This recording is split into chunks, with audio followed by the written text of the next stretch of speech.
You know, the more and more I keep talking to myself, the more and more I start to realize I don't think I'm the only one that does that. Lately, I've been overcome with like these emotions of just not like anything crazy. Like, has anyone ever just out of nowhere you just want to cry, or you just something hits you and you're just like, if you're coming from a spiritual sense, it's usually somebody is around you and they want you to feel something, or somebody's thinking about you.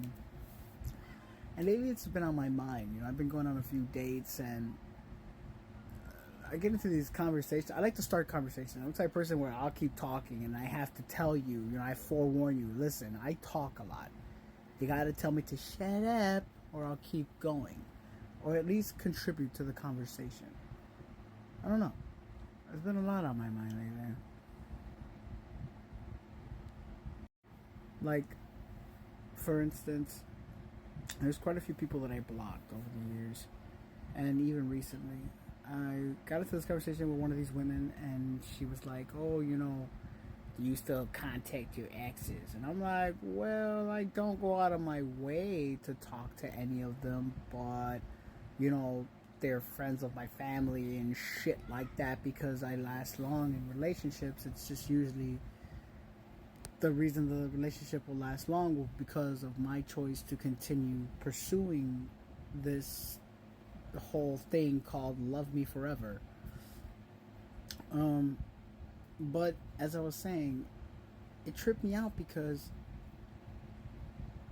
for some reason lately, they, there's just one person who's always on my mind, and I don't know why. But when I was having this conversation with her, the woman that I went on a date with, when she had brought up about the exes, I was like, well, my recent exes, friends with my family and stuff on, Facebook, stuff like that. Well, they're blocked on my part. And she was like, well, why'd you leave them? Or, why weren't you with her? Or what happened? I kind of was just like, I don't want to I don't want to compare it. I kind of want to get into it, but I would just say that it was already done for me. And although I tried to salvage the relationship, I started to realize that I was doing things that I wouldn't do in order to keep somebody happy in my relationship. And that when I saw that I was doing what I didn't do or I'd never done before, it didn't make me become fearful of it. It made me realize that I was doing something that wasn't me. And throughout our relationship we were with each other, I didn't have to do that until recently.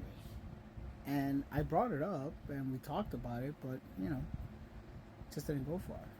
And then the woman that was eating the food, she was all like, "Oh, so like, is there like a conversation you need to have? Do you need closure?"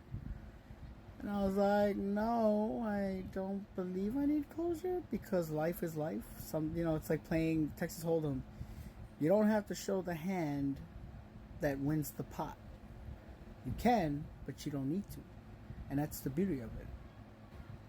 I don't need to know what's going to happen. All I need to know is what I want for myself. That I love myself enough to know that the person who decided to break up with me because they chose to be selfish, that's okay. That's all right. I mean, it hurts and it hurt me, but it doesn't define me. I just keep going and doing what I gotta do. This is a longer video than I expected to post, but if you haven't already, I hope you give me a heart and subscribe to my Tiki Taki, and go check out my YouTube channel, and there's plenty of more stories on the way. But yeah, it was an odd conversation to have with this woman.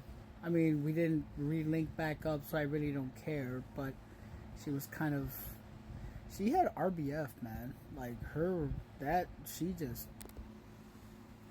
just feel like she didn't add anything to the conversation. Don't bore me.